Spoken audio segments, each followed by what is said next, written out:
capítulo 19, versículo 8.1 diz, o primeiro ponto da teoria do arrebatamento pré-tribulacionista, né? Eu separei em 10 pontos para vocês. O primeiro, eu separei exatamente as bodas do Cordeiro, né? Porque diz lá no versículo 8, capítulo 19, versículo 8, e foi-lhe dado que se vestisse de linho fino, puro e resplandecente, porque o linho fino são a justiça dos santos. E prossegue o comentário. As bodas do Cordeiro é o evento mais aguardado desde que o projeto de salvação foi executado na cruz.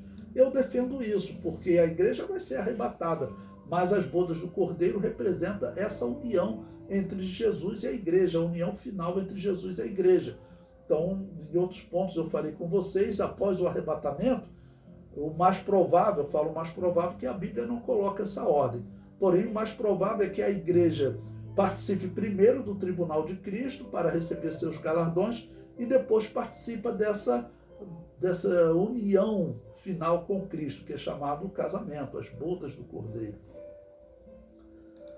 Nesse momento, a igreja se une a Jesus Cristo como esposa. Significa que a igreja já possui as vestes nupciais. Logo, o arrebatamento já ocorreu. Os mortos em Cristo ressuscitaram e os vivos foram transformados. Se a igreja está no céu, aqui próximo do final da grande tribulação, a igreja já está no céu, então significa que ela já foi arrebatada.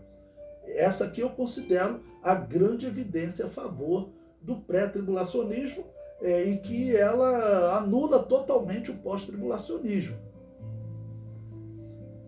O comentário prossegue.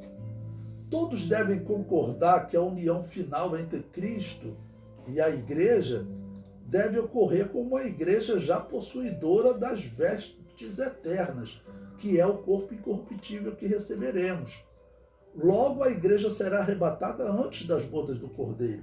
E como ela acontece na segunda metade da grande tribulação, faz sentido acreditar que a igreja foi arrebatada antes da grande tribulação. Os outros pontos analisados esclarecerão ainda mais esse ponto. As bodas do Cordeiro e o tribunal de Cristo são eventos escatológicos que não encontramos comentários na história da igreja, o que nos faz pensar sobre o arrebatamento pré-tribulacionista, pois este foi outro ponto que encontramos pouquíssimos comentários na igreja primitiva. Alguns criticam o pré-tribulacionismo dizendo que ele é uma teoria recente, teria surgido há cerca de 200 anos atrás. Bom, importante, vamos lembrar que até cerca de 200 anos atrás, quando ocorreu a Revolução Francesa, foi quando a igreja cristã, de fato, teve liberdade para pregar. Antes disso, a verdadeira igreja cristã, que era anabatista, ela era morta pelos católicos e pelos protestantes.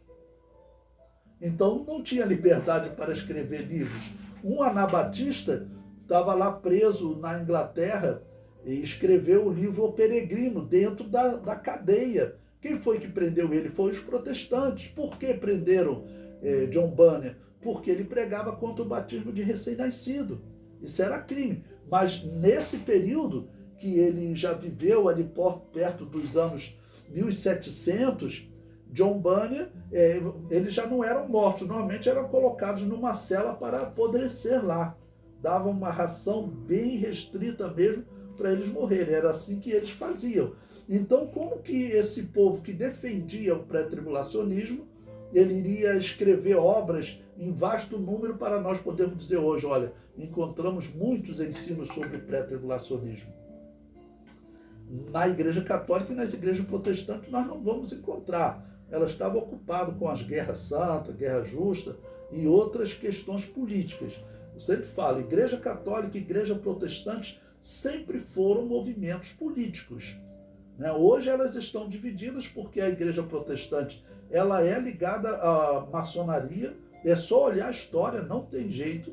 Eles são ligados à maçonaria, eles são patrocinados pela maçonaria. Por que o satanismo vai dar dinheiro para determinadas igrejas crescerem? O satanismo agora quer apoiar o cristianismo? Tem algo errado aí. Mas O satanismo sempre apoiou as igrejas protestantes. Hoje elas estão divididas de uma certa maneira que a Igreja Católica, ela sempre identificou na história que a maçonaria quer destruí-la. Só que hoje, lembre-se também, tem como Papa na Igreja Católica um homem chamado Francisco.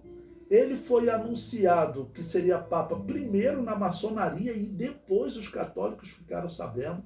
Isso está comprovado na história. Você acha católicos reclamando aí na internet como que o satanismo sabe antes dos católicos quem vai ser o Papa. E o líder desse satanismo deu declarações dizendo que com Francisco na Igreja Católica tudo vai ser diferente.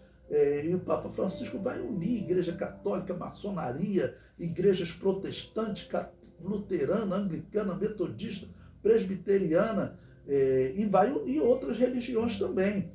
Nós temos que ficar longe dessa turma. Então, por que o pré-tribulacionismo, nós encontramos mais informação recente, porém, eu vou mostrar para vocês que também ela não nasceu ontem. O pré-tribulacionismo, ele é antigo, ok? Nós encontramos o pré-tribulacionismo, em especial o dispensacionalismo. Nós encontramos pessoas defendendo que haveria um reino terrestre, sim, que é a chave do dispensacionalismo, né? Jesus vai reinar sobre Israel. Nós encontramos isso na história. Então não é verdade quando eles dizem que surgiu há 200 anos.